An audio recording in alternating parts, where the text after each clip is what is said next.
Bom dia, meus irmãos. Que a graça do nosso Senhor Jesus Cristo permaneça sobre as nossas vidas. Amém? Gosto sempre de enfatizar isso. Permaneça, porque creio que já está. E como a graça do Senhor já está sobre nós, sempre falo no sentido de que ela permaneça sobre nós. É uma alegria grande poder estar com os irmãos aqui nessa manhã do Dia do Senhor, domingo, que é o dia que celebramos ao Senhor como memorial da sua ressurreição, para juntos adorarmos a Deus, como fizemos através dos louvores, através da dedicação de dízimos e de ofertas, e agora o faremos através da proclamação de sua palavra e dentro em breve através da celebração da ceia, como fazemos também por meio da oração e da comunhão dos irmãos. E quero convidá-los a abrirem as suas Bíblias no texto do segundo livro de Samuel, 2 Samuel, capítulo 9. Nós vamos ler para meditar acerca da conhecida história de Mefibosete. 2 Samuel, capítulo 9, versículo 1 até o versículo de número 13. Amém? Segundo livro de Samuel, 2 Samuel, capítulo 9, verso 1 ao 13. A palavra do nosso Senhor, a infalível, inerrante, autoritativa, inspirada palavra do nosso Senhor diz assim, a partir do versículo 1 de 2 Samuel, capítulo 9. Disse Davi: resta ainda porventura alguém da casa de Saul para que eu use de bondade para com ele, por amor de Jonatas? Havia um servo na casa de Saul cujo nome era Ziba. Chamaram-no que viesse a Davi. Perguntou-lhe o rei: és tu Ziba? Respondeu: eu mesmo, teu servo. Disse-lhe o rei: não há ainda alguém da casa de Saul para que eu use da bondade de Deus para com ele? Então Ziba respondeu ao rei: ainda há um filho de Jonatas, aleijado de ambos os pés. E onde está? Perguntou-lhe o rei. Ziba lhe respondeu: está na casa de Maquir, filho de Amiel, em Lodebar. Então mandou o rei Davi trazê-lo de Lodebar, da casa de Maquir, filho de Amiel. Vindo Mefibosete, filho de Jonatas, filho de Saul, a Davi, inclinou-se prostrando-se com o rosto em terra. Disse-lhe Davi: Mefibosete? Ele disse: eis aqui teu servo. Então lhe disse Davi: não temas, porque eu usarei de bondade para contigo por amor de Jonatas, teu pai. E te restituirei todas as terras de Saul, teu pai, e tu comerás pão sempre à minha mesa. Então se inclinou e disse: quem é teu servo para teres olhado para um cão morto, tal como eu? Chamou Davi a Ziba, servo de Saul, e lhe disse: tudo que pertencia a Saul e toda a sua casa dei ao filho de teu senhor. Trabalhar-lhe-ás, pois, a terra tu e teus filhos e teus servos, e recolherás os frutos para que a casa de teu senhor tenha pão que coma. Porém Mefibosete, filho de teu senhor, comerá pão sempre à minha mesa. Tinha Ziba 15 filhos e 20 servos. Disse Ziba ao rei: segundo tudo quanto meu senhor, o rei, manda a seu servo, assim o fará. Comeu, pois, Mefibosete à mesa de Davi como um dos filhos do rei. Tinha Mefibosete um filho pequeno cujo nome era Mica. Todos quantos moravam em casa de Ziba eram servos de Mefibosete. Morava Mefibosete em Jerusalém, porquanto comia sempre à mesa do rei, e ele era coxo de ambos os pés. Vamos orar? Senhor, louvamos o teu nome porque a tua palavra, ela é poderosa para nos revelar a tua graça, a tua fidelidade e a tua bondade para conosco, Senhor. Obrigado porque estamos diante dela e clamamos pela iluminação do teu Espírito, sabendo que a parte da atuação sobrenatural do teu Espírito, nós somos completamente incompetentes e incapazes de entender as verdades nela reveladas, Senhor. Portanto, abre a nossa mente, aquece o nosso coração com fogo santo para aprender e apreender as verdades nela reveladas, e que à luz dessas verdades possamos ser cada dia mais parecidos com o teu Filho Jesus. Oramos assim em nome deste, que é o nosso Senhor e Salvador eterno. Amém e amém.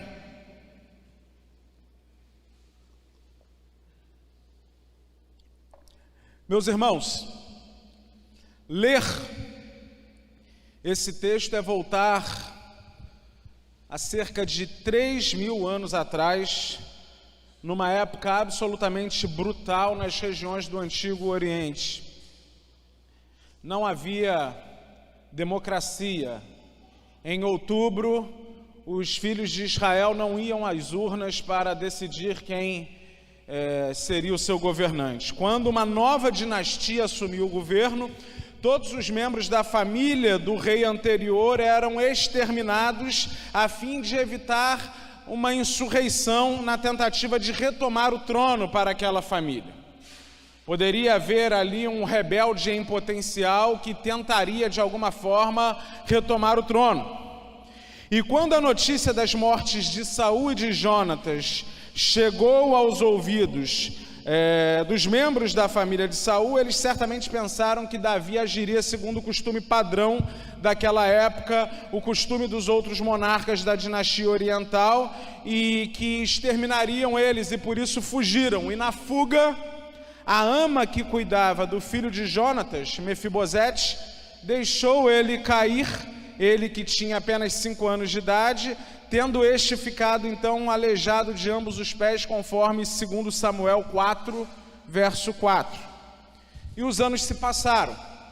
Cerca de 20 anos, Mefibosete não era mais uma criança, mas nada mais é dito acerca dele na Escritura, senão quando chegamos ao capítulo 9 do 2º livro de Reis. E certamente aquele homem, aleijado, vivia com muitas dificuldades numa época em que a medicina e os recursos não eram avançados como hoje, numa época em que não havia rampas, numa época em que não havia acessibilidade para pessoas com quaisquer tipos de deficiências, físicas ou não. Os recursos eram escassos. Israel prosperava nos dias de Davi, e o rei era muito querido pelo povo. Não havia ainda qualquer mancha moral sobre o caráter de Davi. Davi ainda não tinha cometido o adultério que manchou a sua reputação. Mas Davi jamais se esqueceu de uma aliança entre ele e um filho de Saul chamado Jonatas, quando este buscava protegê-lo dos ataques insanos do seu pai, Saul. E você pode ver isso no primeiro livro de Samuel, no capítulo 20, a partir do verso 13. E em troca desta proteção com a qual Jonatas cobria Davi, Davi tinha uma lealdade para com Jonatas e para com os seus descendentes. Davi não se esqueceu. E o capítulo 9 do 2º livro de Samuel mostra que a memória de Davi não era uma memória curta. O texto inicia com Davi buscando alguém da casa de Saul para que ele use de bondade para com este membro da casa de Saul por amor de Jonatas. Davi não procura alguém que mereça a sua bondade. Sua pergunta demonstra graça, demonstra lealdade, fidelidade, bondade. Alguém da casa de Saul? Algum rebelde em potencial que possa querer levantar uma insurreição ou armar uma milícia para tomar o meu trono? Alguém para que eu possa mostrar, exercer, usar de bondade? E nós temos aqui a palavra hebraica hesed, que significa graça, amor persistente, misericórdia. Não se trata de uma troca de favores, mas de um dar-se, de um entregar-se, de um agraciar. A resposta de Ziba pode parecer que é assim, mas nas entrelinhas a gente quase que ouve um não. Porque ele diz, há um filho de Jonatas. No verso 3, ainda há um filho de Jonatas, mas ele completa, aleijado de ambos os pés. É quase como que pudéssemos ouvi-lo comentar, há um filho de Jonatas, mas eu tenho certeza, meu senhor Davi, que não é o tipo de pessoa que você está procurando, que não é o tipo de pessoa que acrescentaria alguma coisa ao seu governo. Ele não é capaz para ser um estrategista militar, para ser talvez um conselheiro do rei. Ele não é uma pessoa indicada para o Senhor. O sim de Ziba é quase um não. E quantas vezes na vida nós ouvimos algum tipo de sim que é quase um não? Mas Davi não se preocupa com essa resposta eivada de má vontade de Ziba. Ele, na verdade, surpreende ao dizer onde ele está. Versículo 4. Vamos ler. E onde está? Perguntou-lhe o rei. Ziba lhe respondeu, está na casa de Maquir, filho de Amiel, em Lodebar. Ele não quis saber o quanto Mefibosete era aleijado, ele não quis saber o quanto Mefibosete poderia lhe ser útil, ele quis apenas cumprir os termos da sua aliança com Jonatas e manifestar o seu cuidado, a sua bondade, a sua graça sobre aquele descendente de Jonatas, sobre aquele descendente de Saul, sobre aquele rebelde em potencial. Onde ele está? E sabendo então onde ele estava, no versículo 5, Davi mandou buscá-lo. E notem que a iniciativa é toda de Davi. Lodebar. Alguém aqui sabe o que significa? A palavra Lodebar? Significa lugar estéril, lugar sem vida, terra seca, lugar não próprio para a habitação. E muito provavelmente, mais do que o lugar, a própria vida de Mefibosete era uma vida sem vida, era uma vida seca, era uma vida estéril, era uma vida que para muitos não valeria a pena ser vivida. E nos versos 6, 7 e 8 nós lemos o seguinte: vindo Mefibosete, filho de Jonatas, filho de Saul, a Davi, inclinou-se, prostrando-se com o rosto em terra. Disse-lhe Davi, Mefibosete, ele disse, eis aqui teu servo. Então lhe disse Davi, não temas, porque usarei de bondade para contigo por amor de Jonatas, teu pai, e te restituirei todas as terras de Saul, teu pai, e tu comerás pão sempre à minha mesa. Então se inclinou e disse, quem é teu servo para teres olhado para um cão morto tal como eu? Esses versículos revelam muitas coisas. A primeira reação de Mefibosete certamente foi o medo, enquanto caía com o rosto em terra ao dizer, eis aqui teu servo. Imagine você é da descendência do rei anterior, e de repente passa uma carruagem real na porta da tua casa, lhe chamando para ir à presença do rei. Você já imagina que possivelmente você será executado na frente do rei. A sua primeira reação, portanto, é uma reação de medo. É a reação natural de qualquer pessoa, de qualquer ser humano naquele lugar. Mas as palavras de Davi são tranquilizadoras. Não temas, verso 7. Essa foi uma das expressões muito usadas por Jesus durante seu ministério.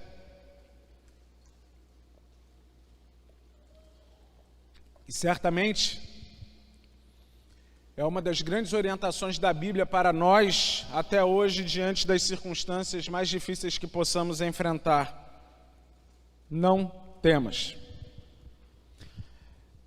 Davi concede, então, 2 privilégios a Mefibosete. O primeiro, restituí-lo às terras de Saul. E o segundo, comer sempre à sua mesa, a mesa do rei. A reação de Mefibosete é imediata. Quem é teu servo para teres olhado para um cão morto tal como eu? Versículo 8. Isso revela o estado emocional de Mefibosete, abalado com a morte dos seus irmãos e sobrinhos e ignorando a aliança que existia entre Davi e Jonatas, seu pai. E tal é a mensagem da graça. Davi queria mostrar bondade não por qualquer merecimento ou por qualquer mérito que houvesse em Mefibosete. Davi nem mesmo o conhecia antes daquele acontecimento histórico. Ele queria mostrar bondade não pelo merecimento de Mefibosete, mas por amor de Jonatas, teu pai. Verso 7. E é um tanto interessante que o próprio Deus mostra bondade para conosco não por qualquer merecimento, por qualquer mérito que possa haver em nós, mas por amor de Jesus Cristo, o seu Filho. Os paralelos entre Mefibosete e nós são interessantíssimos, porque antes de Cristo nós também tínhamos uma vida deplorável. E a promessa do verso 11 é que Mefibosete comeria sempre à mesa de Davi como um dos filhos do rei. Como um dos filhos do rei.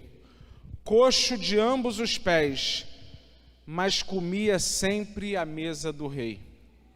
E não tem como evitar que a imaginação voe e imagine a mesa do rei Davi. Não tem como imaginar o barulho das muletas de Mefibosete batendo no chão, toque, toque, toque, toque, enquanto ele caminha para encontrar desajeitado o seu lugar à mesa com o astuto Amnon, filho primogênito do rei, ao lado de Tamar, a graciosa e bela filha de Davi. Com o precoce, brilhante, inteligentíssimo Salomão, herdeiro do trono, com o simpático, belo, bonito Absalão, e entre eles o musculoso comandante das tropas do rei Davi, Joabe.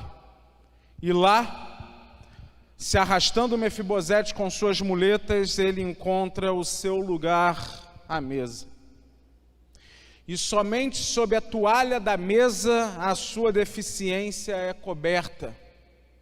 Os seus pés não são vistos.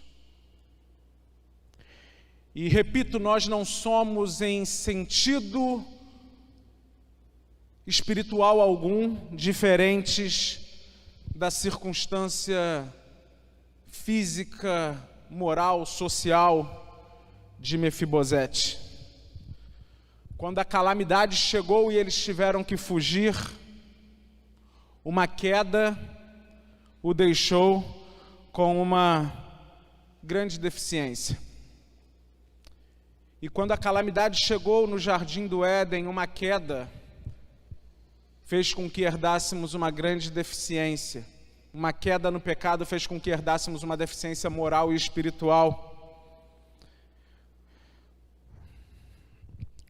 A queda que nos deixou, enquanto nessa terra, para sempre com as marcas do pecado.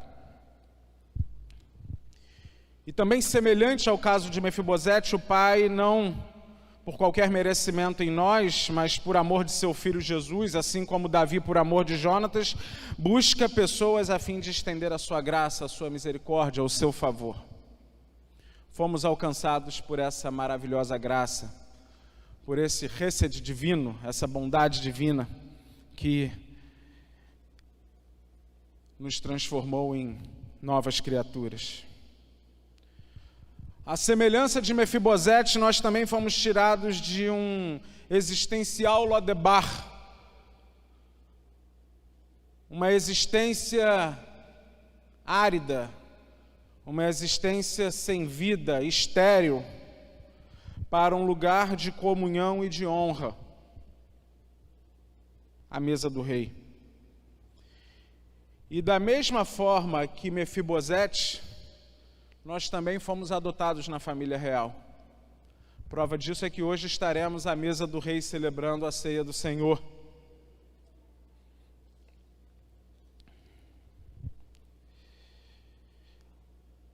Ao redor da mesa ali estavam os filhos do rei. E dentre os filhos do rei, Mefibosete. A toalha da sua graça cobria as imperfeições dos pés de Mefibosete.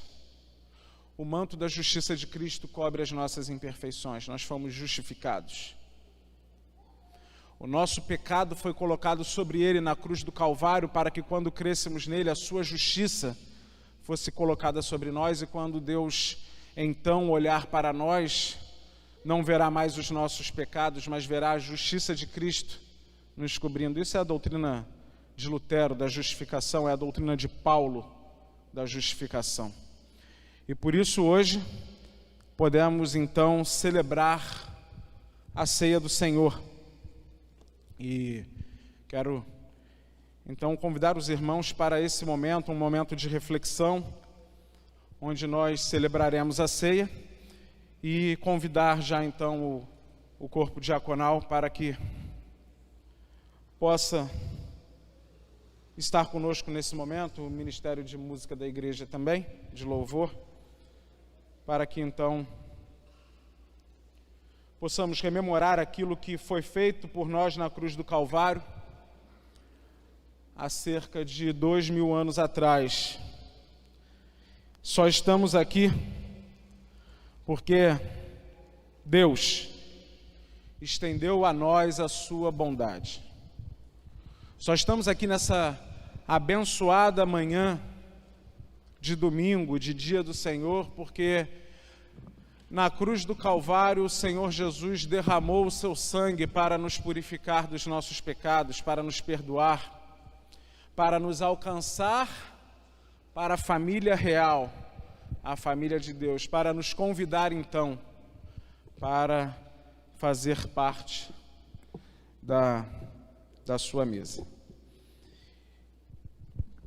Vamos cantar agora uma música? Tá.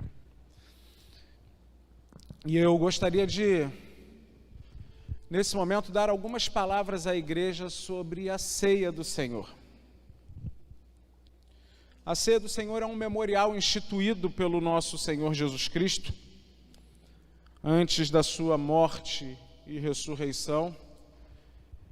Ele orientou os seus discípulos para que celebrassem essa ceia como um memorial da sua morte e o fizesse até que ele venha. E eu sei que muitos crentes, por causa das nossas falhas cotidianas, às vezes não se sentem à vontade para participar desse momento. Mas a ceia do Senhor é um momento justamente de reflexão, de autoanálise, para que possamos, sim, alegremente e perdoados, participarmos da ceia. O pão, ele não deixa de ser pão e se torna o corpo de Cristo.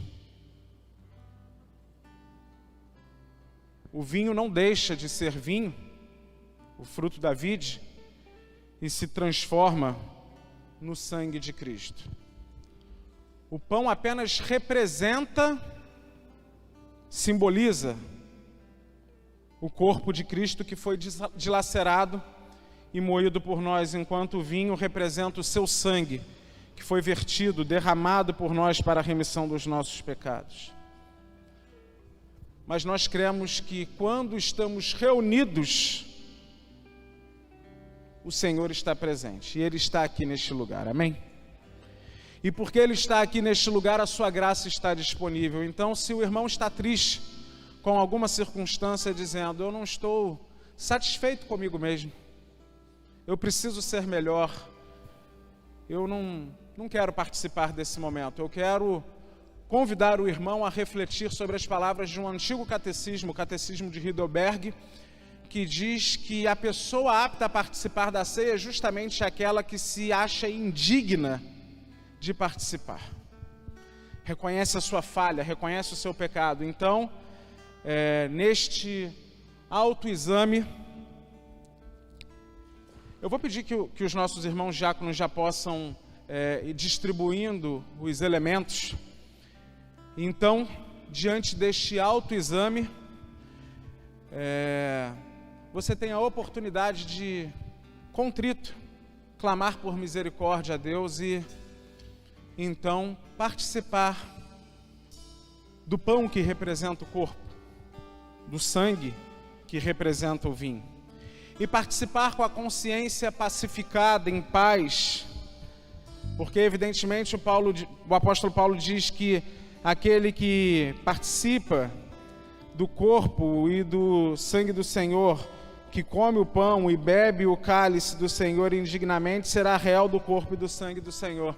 Mas nós temos a oportunidade, sempre que diante do Senhor que aqui está, participarmos deste momento de forma digna, reconhecendo os nossos pecados, reconhecendo as nossas falhas, e reconhecendo, como diz este catecismo, que nós somos indignos. Somos indignos como Mefibosete, mas fomos convidados para estar assentados à mesa do Rei dos Reis, à mesa do Senhor Jesus. Amém, meus irmãos? Os diáconos estão distribuindo os elementos, enquanto o Ministério de Louvor irá cantar.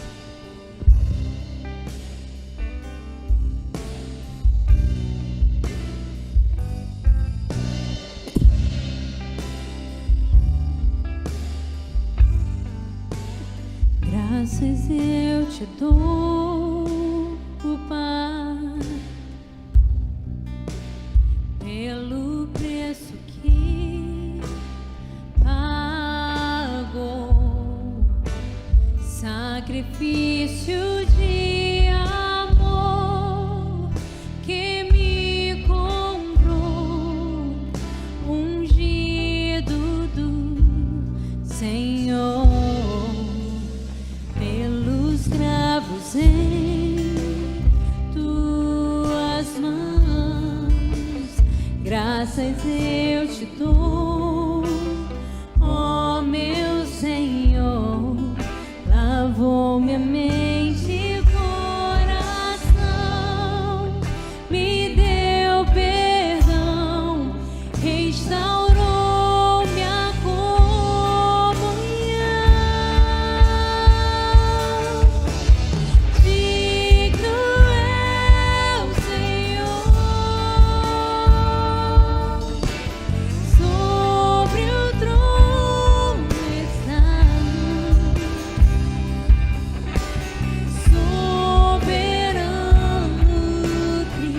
Criador, vou sempre te adorar. Você pode levar as suas mãos? Elevo minhas mãos ao Cristo que venceu, Cordeiro de Deus morreu por mim, mas ressuscitou.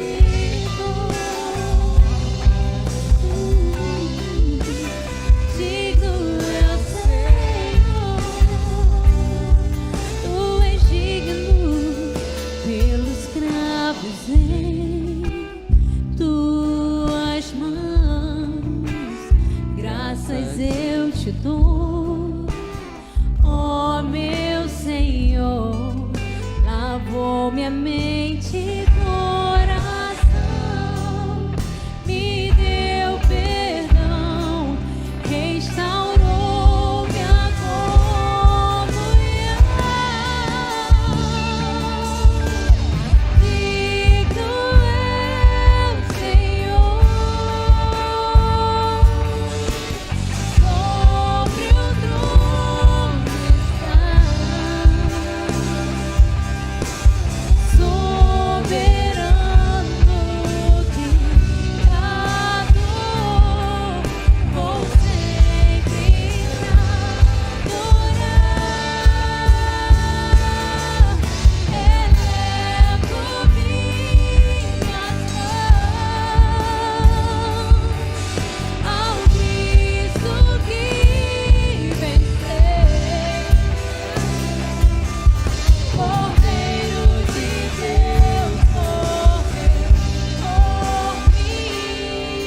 por ti.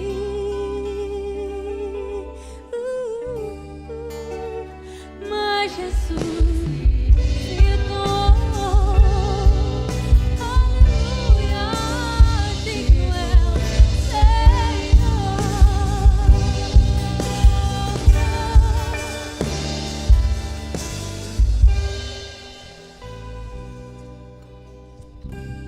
Graças a Deus, os irmãos irão servir os membros do Ministério de Louvor.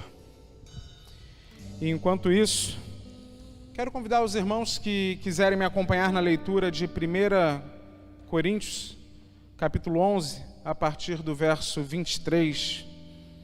O apóstolo Paulo, ele está orientando a igreja de Corinto acerca da ceia do Senhor. E a igreja de Corinto, como os irmãos sabem, era uma igreja com muitos problemas. Era uma igreja na qual havia partidos dentro da igreja, uns dizendo que eram de Paulo, outros de Pedro, outros de Apolo, outros de Crispo, mas o apóstolo Paulo vai falar no capítulo 12, no capítulo seguinte, sobre a unidade da igreja. E ele, antes de falar da unidade da igreja, ele vai corrigir a igreja acerca de algumas questões essenciais relativas à ceia do Senhor. E a primeira coisa que nós devemos saber é que a ceia une o corpo. Nós estamos em torno do Cristo ressurreto, celebrando a sua morte por nós. Paulo diz: porque eu recebi do Senhor o que também vos entreguei, que o Senhor Jesus, na noite em que foi traído, tomou o pão e, tendo dado graças, o partiu e disse: isto é meu corpo que é dado por vós, fazei isto em memória de mim. Nesse momento, em memória do Senhor Jesus Cristo, nós vamos todos orar, mas antes quero pedir que a irmã, eu ainda não sei o nome da irmã, Maria, a irmã Maria ore, consagrando os elementos. E depois da participação do pão e do vinho, eu vou pedir que outro irmão ore agradecendo pelo momento, mas consagrando os elementos, o pão e o vinho. Isso.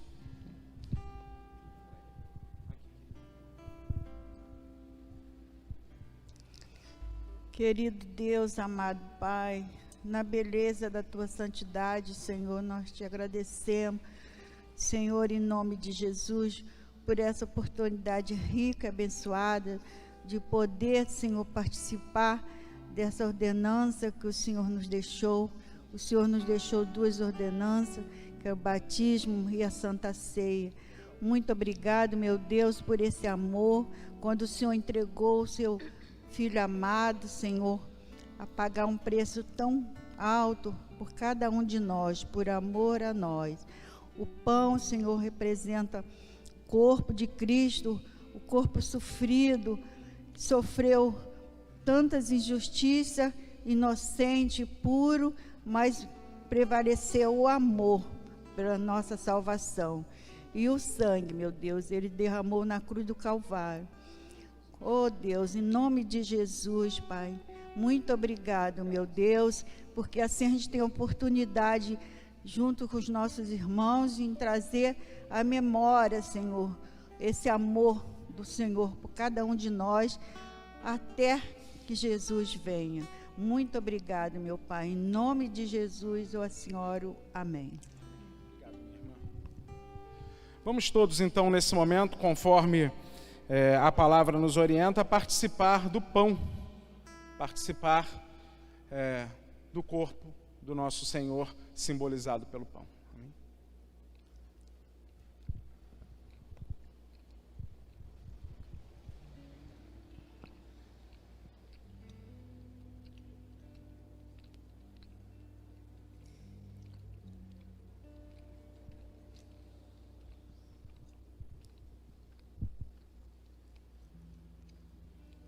Graças a Deus. No verso 25, o apóstolo Paulo continua: por semelhante modo, depois de haver ceado, tomou o cálice, dizendo: Este cálice é a nova aliança no meu sangue. Fazei isto todas as vezes que o beberdes em memória de mim. Então, façamos como nos ordena o Senhor Jesus e a sua palavra e participemos todos do cálice que representa o sangue do nosso Senhor derramado por nós.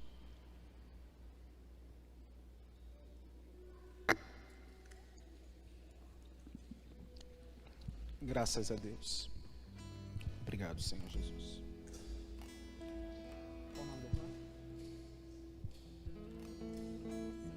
A irmã pode orar. A irmã Laurici estará orando, agradecendo a Deus por esse momento singular na vida da igreja. Graças te dou, Pai, pelas tuas bênçãos, pela tua misericórdia, Deus, em nossas vidas, por nos proporcionar esse momento, Senhor Deus, rico em nossas vidas. Deus, receba a gratidão do nosso coração, Deus, por esse momento, Senhor Deus, por esse privilégio, Deus, por trazer à memória, Deus, o sacrifício do teu Filho ali na cruz, derramando o teu sangue, Deus, por todos nós, pelos nossos pecados, nos lavando, Deus, nos remindo dos nossos pecados. Deus, muito obrigado, Deus, obrigado por esse momento, Deus. Receba, Deus, a gratidão, porque é de coração, Deus. Fica conosco, Deus, nos guardando, nos livrando, Senhor Deus, e nos mantendo, Senhor Deus, firme em tua presença, Deus. É a nossa oração em nome de Jesus. Amém. Graças a Deus, a palavra está então com o Ministério de Louvor. Que Deus nos abençoe a todos. Amém. Vamos nos colocar em pé?